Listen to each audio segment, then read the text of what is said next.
Bom dia, turma. Então, vamos gravar aqui a nossa videoaula visando a nossa terceira AP de Física. Então, nesse momento, você vai se preparar para o sábado, dia 31 de outubro, fazer a nossa terceira AP de Física. Caramba, que bacana! É a nossa doces e travessuras. Vocês querem doces ou travessuras? Então, a nossa prova de Física, ela vem nessa pegada. Então, qual será o conteúdo que eu tenho que estudar para a gente poder fazer a terceira AP de Física? Então, os conteúdos são esses aqui, ó. Estudo de fluidos. Então, o que vai cair na prova de sábado, no próximo sábado, é só fluidos. Então, só relembrando. Então, a gente vai começar aqui e a gente vai relembrar esses conteúdos. Nós vamos rever identificar um fluido, conceitos básicos de fluidos, no caso, densidade, massa específica, pressão da coluna de líquido sobre um corpo, chamada pressão hidrostática, pressão atmosférica, princípio de Pascal, princípio de Stevin e princípio de Arquimedes. Claro, isso aqui é todinha a sequência didática número 12, que foi estudada em sala de aula. Hoje, nessa aula, o que a gente vai ver, professor? A gente vai falar um pouco de fluidos, conceitos básicos, densidade, massa específica, pressão, até pressão de uma coluna de líquido e chegaremos no princípio de Pascal. O princípio de Stevin e de Arquimedes a gente guarda, para a gente não ver tudo só de uma vez. Como é que a gente vai fazer? Primeiro a gente vai revisar essa matéria. Quando for na segunda-feira, eu já revisei no sábado, então na segunda-feira eu já faço atividade. Então segunda-feira, quando eu for fazer a videoaula, é uma videoaula só de atividade. A gente faz só atividade. Quando for na terça-feira presencial, mais atividade. Quando for na sexta presencial, mais atividade. Quando for no sábado, você arrebenta, porque a prova deixa de ser travessura e passa a ser só um doce. Olha que legal, olha que bacana. Eu sei que você irá sair super bem nessa avaliação. Basta você ter calma e fazer a prova com bastante calma. Faça com calma. Não tente fazer a prova apressado. O que eu acabei verificando nessa segunda P? Você quer logo se livrar da prova. Não é assim. Leia a prova e faça ela com calma. Eu tenho certeza que você irá sair extremamente bem. Então vamos lá. O que é um fluido? Então toda vez que a gente tratar de fluido, nós estamos falando de tudo aquilo que pode fluir. O que é que pode fluir? São líquidos e gases. Então quando você trata de fluido, você está tratando especificamente de líquidos e gases. Todo líquido e todo gás, ele assume a forma do recipiente que ele está colocado. Então ele se comporta na forma porque ele não resiste às forças paralelas da superfície. O que é isso? Ele não tem forças de coesão, eles não ficam presos, eles não têm a sua estrutura, vamos dizer assim, amarrada, retida, igual um corpo sólido. Você não consegue mudar a forma do sólido. Já o líquido e o gás, eles conseguem mudar a sua forma. Então, por quê? Essas forças paralelas à superfície, elas não resistem a isso. Quando você trata de fluidos, existem alguns conceitos iniciais que vocês devem conhecer. Quais são os conceitos, professor, que eu devo conhecer? Dentro do fluido, a gente pode tratar o fluido em movimento, chamado de hidrodinâmica, que é o fluido dinâmico, que é o fluido em movimento, e hidrostática, que é o fluido em repouso, o fluido estático, parado. Então, nesse caso, esse estudo de fluido que a gente vai ter aqui, que é introdutório, ele é o estudo do fluido em repouso, que é a hidrostática. Dentro da hidrostática, a gente estuda as condições de um corpo poder flutuar, a transmissão de pressão nos líquidos, porque um fluido em repouso, ele pode transmitir, vamos dizer assim, a pressão. Não é assim, vamos dizer. Ele transmite a pressão de um ponto até outro ponto. Ocorre esse processo de transmissão, que vocês vão ver através do princípio de Pascal. E os efeitos de pressão da atmosfera. Então, vocês vão ver que a atmosfera, ela também atua sobre o nosso corpo. Então, ela também causa um efeito sobre o nosso corpo. E isso tudo a gente vai estudar aqui. Então, dentro do estudo dos fluidos, a gente estuda as condições de flutuação, porque um corpo pode flutuar ou não. Segundo, a transmissão de pressão dentro de um líquido. Então, dentro de um líquido, dentro de um fluido, como é que a pressão é transmitida? Princípio de Pascal, nós vamos estudar também. E os efeitos da pressão atmosférica. Você vai ver que a pressão atmosférica ela tem um valor ao nível do mar e que esse valor ao nível do mar ele varia a partir de uma certa altitude. Também já falamos sobre isso. Então, é o que a gente vai estar apresentando aqui para vocês. Então, lá vem. Primeiro conceito, densidade. A densidade está associada lá que primeiro termo lá que a gente estava falando, que é as condições de flutuação dos corpos. Então, quando eu vou falar de densidade, eu já estou logo associando a flutuação dos corpos. Para um corpo poder flutuar, você tem que analisar a densidade desse corpo. Você quer que esse corpo flutue na água. Bom, se ele vai flutuar na água, é porque a densidade dele ela tem que ser ou igual à da água ou menor que a da água. Por quê? Professor, boa pergunta. Por quê? Porque se a densidade desse corpo for maior que a densidade da água, o que vai acontecer com ele? Ele vai afundar.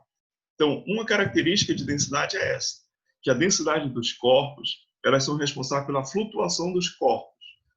Olha que legal. O ser humano, ele tem a densidade dele próxima à densidade da água. Essa é uma característica nossa, do ser humano, de ter a densidade próxima à densidade da água. É por isso que a gente consegue flutuar na água. Opa, calma. O que isso quis dizer com isso? Se você se deitar na água, relaxado, na superfície da água, você não fica flutuando? Por que você consegue flutuar? Porque a tua densidade ela é próxima à densidade da água. A gente tem no nosso organismo de 70% a 73% de água. Então, essa condição nos dá que a nossa densidade ela é muito próxima à densidade da água. Logo, se ela é próxima à densidade da água, a gente tem o mesmo comportamento da densidade dela. Então, logo, a gente pode flutuar, porque os corpos que possuem mesma densidade flutuam nos corpos de mesma densidade. Ih, não entendi. Exemplo. Imagina que você pegasse um ferro, um bloco de ferro, e colocasse na superfície da água. O que ia acontecer com esse bloco de ferro? Ele iria afundar. Por quê? A densidade do ferro é maior que a densidade da água. Por que o ser humano não afunda? Calma. Entre aspas. Por que o ser humano não afunda? Porque a nossa densidade ela é próxima à densidade da água. Logo, os corpos que possuem mesma densidade flutuam. Então, quando você se deita na superfície da água, você flutua. Mas, professor, quando uma pessoa morre afogada, por que ela morreu afogada? Boa pergunta. Uma pessoa morre afogada por causa de outras características, não por causa da densidade. Porque a densidade é a massa do corpo dividida pelo volume. Então, quando você sofre um acidente naval e você está perto de pessoas que não sabem nadar, o que elas fazem? Elas se desesperam. No momento do desespero da pessoa, ela ingere água. Ingerindo água, você está aumentando a massa do corpo.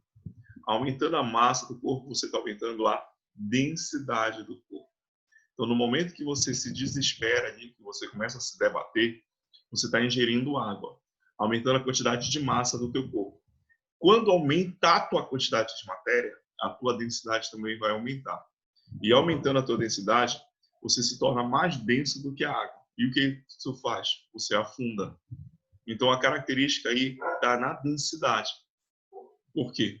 Você vai estar ingerindo água. E no momento que você ingere água, você está aumentando a densidade do corpo. E aumentando a densidade do corpo, você é mais denso do que a água, você afunda. Qual é a unidade de densidade? Unidade de densidade é quilogramas por metro cúbico. Muita atenção aqui. Estudamos na primeira semana do primeiro trimestre grandezas e unidades. É importante você relembrar que a unidade de densidade é quilogramas, unidade de matéria, quilogramas, e unidade de volume, metros cúbicos. Existem problemas que vocês vão encontrar, vão se deparar na vida de vocês e no dia a dia, em que não vai só tratar de metros cúbicos, vai estar em decímetros cúbicos, vai estar em litros, vai estar em mililitros. Então, é bom você atentar para essas unidades e dar uma volta lá no caderno de vocês, lá quando a gente estudou unidades de medida. Vejam lá as unidades de medida que já foram estudadas, dá uma relembradazinha, para você não perder nenhuma questão dessa prova por causa de unidade. Eu não quero que você perca a questão por causa de unidade. Tá legal? Então, densidade é isso. É a grandeza de unidade de matéria por unidade de volume. Porém, quando a gente estuda fluidos, existe uma outra unidade, muito parecida com densidade, que é chamada de massa específica. A massa específica também é a quantidade de matéria pela quantidade de volume. A quantidade de matéria por quantidade de volume é igual à densidade. Pô, de novo, isso é a mesma coisa. A unidade, então, é quilogramas por metro cúbico. Então, quando você trata dessa grandeza, que é a grandeza que a gente está chamando aqui de densidade, você também está vendo que essa densidade ela é igual à massa específica. E o que é que eu tenho que fazer? Muita atenção. Existem maneiras para você diferenciar a densidade da massa específica. Em que momento eu vou estudar e vou ver que densidade é diferente de massa específica? Existe esse momento para poder perceber isso? Existe. Existe um momento em que você olha e verifica que a densidade ela se difere da massa específica. Quando você trata de corpos assim, ó, você está falando de corpo maciço e de corpo oco. Quando você trata de um corpo maciço, o comportamento do corpo maciço ele é igual à densidade de um corpo. Então, a massa específica para corpos maciços ela é igual à densidade. Então, desculpa, a densidade ela é igual à massa específica. Quando você trata de uma região maciça, totalmente preenchida de matéria. Porém, quando você trata de um corpo em que esse corpo ele é vazado, ele tem um furo, ele tem um espaço, você trata esse corpo como um corpo oco. Quando esse corpo ele é oco, a densidade ela se difere da massa específica. Então, logo, a massa específica, por ela ter menor quantidade de matéria, ela é maior que a densidade. Então, o que é que você vai aprender aqui comigo? Você está aprendendo que a grandeza densidade e a grandeza massa específica, elas são diferentes. Elas se diferem em quê? Elas se diferem aqui, nessa grandeza aqui, ó. Oca. Quando eles têm características diferentes, você tem grandezas diferentes. Então, quando a característica for maciça, o maciço, a densidade, igual a massa específica. Quando a característica for oca, a densidade é diferente da massa específica. Ou melhor, a massa específica é maior do que a densidade. Tudo bem? Alguma dúvida até aí? Querem perguntar? Bom, guardem as perguntas para a aula de segunda-feira. Então, se tiver dúvida, não está entendendo, segunda-feira você logo me pergunta. Começou a aula, começamos a fazer exercício, pergunta lá nos exercícios que a gente vai respondendo para vocês. Bom, quando a gente trata disso, a gente também trata de uma outra grandeza. A gente trata de pressão. Então, pressão também é um conceito que vocês devem aprender para a nossa prova. Então, pressão é a unidade de força por unidade de área. Então, quando você tem força por unidade de área, você tem a pressão sobre um corpo. Essa pressão ela é dada em newtons por metro quadrado. Novamente, atenção para as unidades. Medida de força é medida em newtons. Medida de área, metro quadrado. A minha preocupação é a medida de área. Nós estudamos também, lá no primeiro trimestre, unidades de medida. Comprimento, área e volume. Então, aqui recai a unidade de área. Olhem lá. Se eu não quero que vocês errem unidades de medida. Então, medida de área, metro quadrado. Revisem lá as unidades de medida, para você não errar. Bom, quando você tem força por unidade de área, você tem uma grandeza assim, ó. Você tem uma força aplicada em uma área. Essa força aplicada na área, ela é perpendicular à superfície de contato. Em todos os livros que vocês abrirem, vocês vão ver essa situação aqui, em que a força ela é perpendicular à superfície de contato. Quando a força é perpendicular à superfície de contato, a medida de pressão é força sobre área. Porém, imagine que a tua força não está mais perpendicular, mas essa força ela é inclinada à tua área, é inclinada à superfície de contato. Bom, quando a situação é desse tipo, em que a força está inclinada a tua superfície de contato, a tua força aplicada na superfície, ela é o Fy. Ela é a composição dessa força, só que no eixo Y. Eu traçasse um plano cartesiano aí, esse eixo seria o eixo Y, dessa força aplicada na superfície. Ela não é na horizontal, mas sim na vertical. A força que está sofrendo essa superfície é a força no eixo vertical. É ela que causa a pressão na superfície, e não a força inclinada. Então, como é que eu vou calcular essa pressão causada por essa força inclinada? Ela é F seno θ sobre a área da superfície. Lembrem, quando você tem uma força perpendicular, é força pela área. Porém, quando essa força ela é inclinada à superfície, essa força é F seno θ dividido pela área. Então, a pressão de uma força inclinada, F seno θ dividido pela área, e a pressão de uma força perpendicular à superfície, F sobre A, onde é a força pela área. Qual é a unidade de pressão? Newtons por metro quadrado, ou PA. Que é PA? Pascal. Então, unidade de medida de pressão, newtons por metro quadrado, ou PA. Pascal. Tá legal?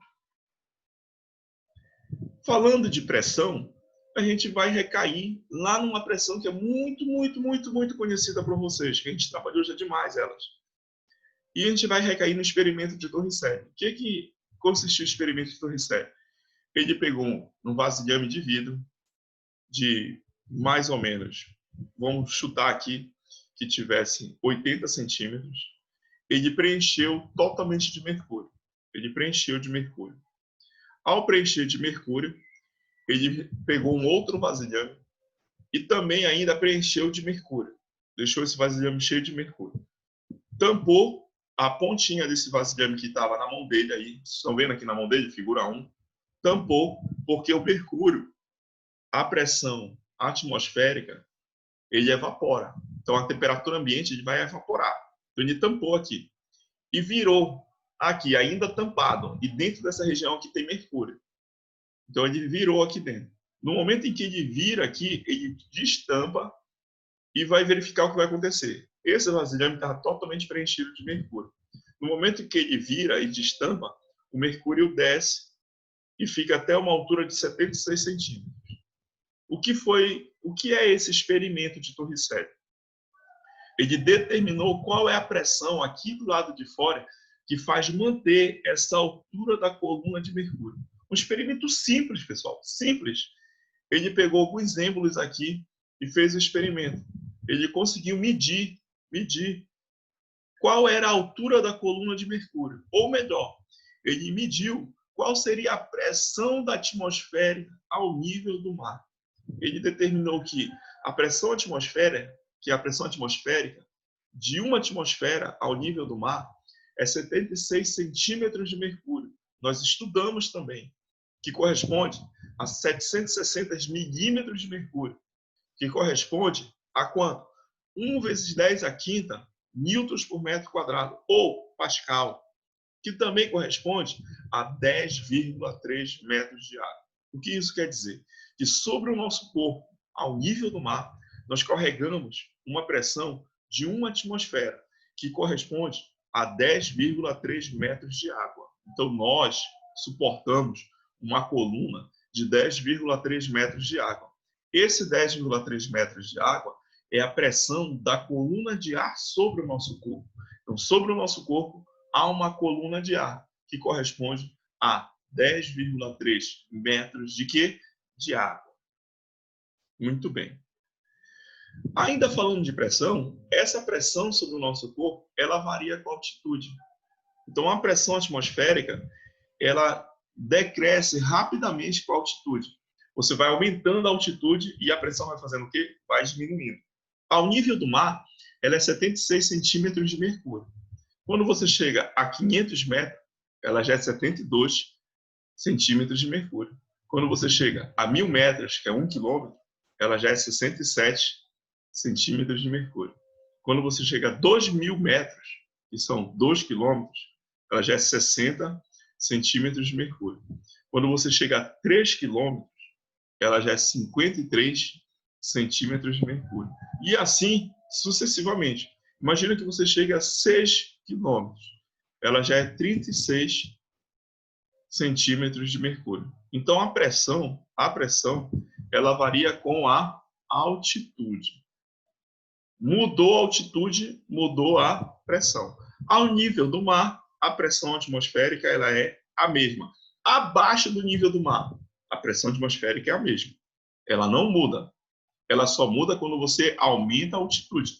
Se eu diminuir, passar do nível do mar para baixo, a pressão atmosférica é a mesma. Ela não varia. Ela só varia com o aumento da altitude. Esse é um detalhe. Você tem que perceber isso. Mudou a altitude, mudou a pressão atmosférica. Tá legal? Então, a pressão atmosférica, ela varia com a altitude. Bom, vamos falar um pouco agora da pressão da coluna de líquido sobre o nosso corpo. Então, sobre o nosso corpo, existe um líquido. Imagine que você mergulhe, igual esse peixinho aí, fique saltitando, saltitando dentro de uma piscina. Existe a pressão só do líquido sobre o nosso corpo, chamada de pressão hidrostática. A pressão hidrostática, já falando, hidro, do líquido, do fluido. Então, a pressão do fluido sobre o nosso corpo.